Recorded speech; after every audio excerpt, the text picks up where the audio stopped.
Hello, my dear students. I am Sanjis Krar. Today, I am going to teach you English grammar.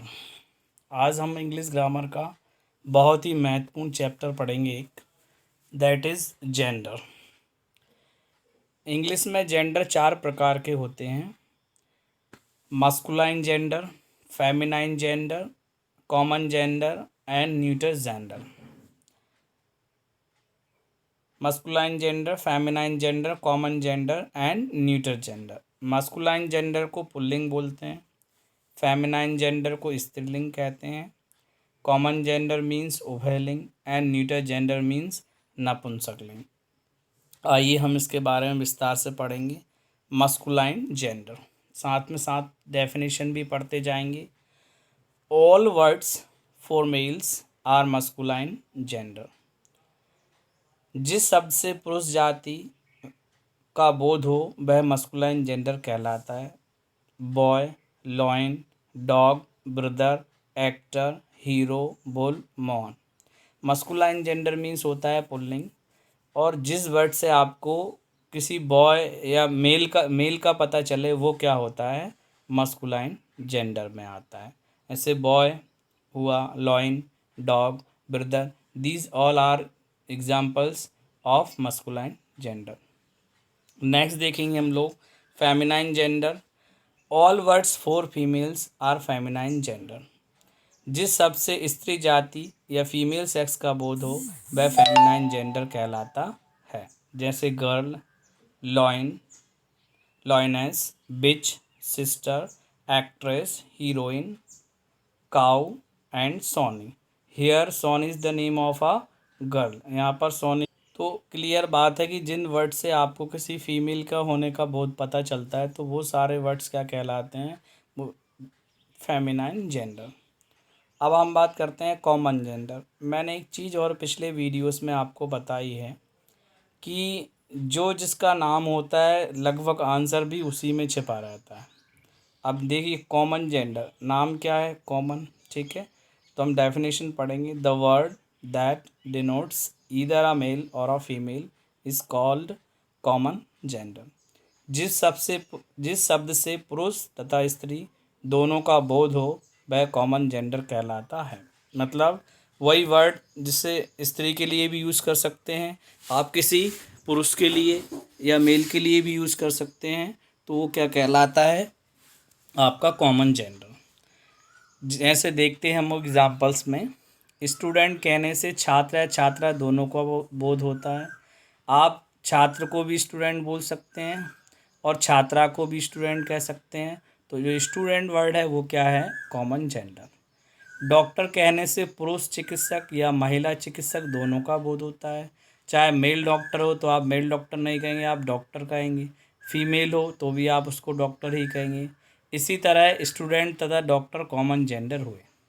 इसी प्रकार friend, parent, calf, pupil, baby, infant, writer, singer, deer, elephant, fowl, camel, sheep, driver, fool, speaker, guest, enemy, artist, cook, painter, bookseller, honor, thief, and cousin. These all words are in common gender. ये सारे words किस में हैं, common gender में हैं। आप एक बार देख सकते हैं इन सारे वर्ड्स के लिए मेल के लिए भी यूज़ कर सकते हैं और फीमेल के लिए। जैसे हमने डॉक्टर और स्टूडेंट का देखा, ऐसे ही हम देखेंगे। देखिए पेरेंट, माता हो या पिता, दोनों के लिए पेरेंट का यूज़ कर सकते हैं। काफ, बाछा हो या बाछी, बछड़ा हो या बछिया, दोनों के लिए काफ का यूज़ करते हैं, ठीक है। प्यूपिल, छात्र हो स्टूडेंट हो, आई मीन बॉय हो या गर्ल, दोनों के लिए हम प्यूपिल का यूज़ कर सकते हैं। तो ये इसमें आते हैं कॉमन जेंडर। सीधी सी बात है, जो ऐसे वर्ड्स जो मेल और फीमेल दोनों के लिए सेम यूज़ किए जा सकते हैं वो कॉमन जेंडर में आते हैं।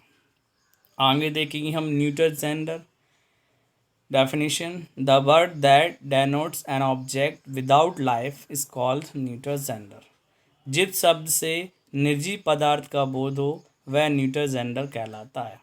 जैसे हमें न्यूटर जेंडर मीन्स निर्जीव पदार्थ, ठीक है, नॉन लिविंग थिंग्स, जैसे fan, pen, bag, oil, chair, wall, book, army, wood, garden, honesty, bench, these all are neuter gender. That's clear. तो हमने यहाँ पढ़ चुके हैं, we have learned that there are 4 types of gender. Masculine gender जिससे male का पता चले, फेमिनाइन जेंडर जिससे फीमेल का पता चले, कॉमन जेंडर ऐसे वर्ड जो दोनों के लिए यूज़ किए जाते हों, neuter gender non living things. Is that clear.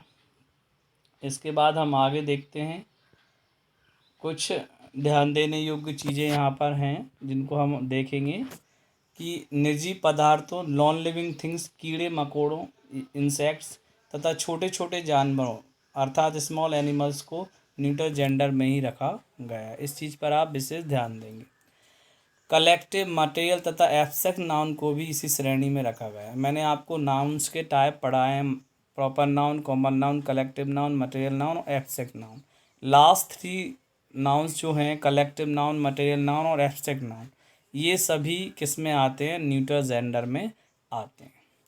अब एक चीज़ और देखें हम लोग, हिंदी व्याकरण में 2 ही लिंग होते हैं, स्त्रीलिंग या पुल्लिंग, केवल ओनली 2 होते हैं, ठीक है, परंतु इन दोनों का निर्धारण बड़ा कठिन है। हिंदी भाषा में निर्जीव पदार्थों के लिंग अलग अलग हैं, या तो वे स्त्रीलिंग हैं या पुल्लिंग।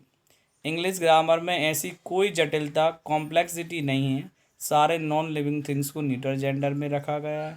जैसे पानी हिंदी भाषा में पुल्लिंग है, परंतु इसका समानार्थक वाटर अंग्रेजी भाषा में न्यूटर जेंडर में है। इससे यह स्पष्ट है कि इंग्लिश लैंग्वेज में लिंग वर्गीकरण, जेंडर क्लासिफिकेशन अत्यंत सरल है। तो माय डियर स्टूडेंट्स, मैंने आपको इसमें पूरे जेंडर कंप्लीट करवा दिए हैं। आप अच्छे से इसको 1-2 बार पढ़ें, you should read them carefully and आपको पूरा लर्न हो जाएगा, ठीक है। कोई डाउट हो तो आप कमेंट करें। इसका पार्ट 2 में बनाऊंगा, जिसमें हम लोग मस्कुलाइन से फेमिनाइन जेंडर कैसे बनाते हैं उसके रूल्स पढ़ेंगे। Okay my dear students, thank you, have a nice day, see you in the next video, thank you.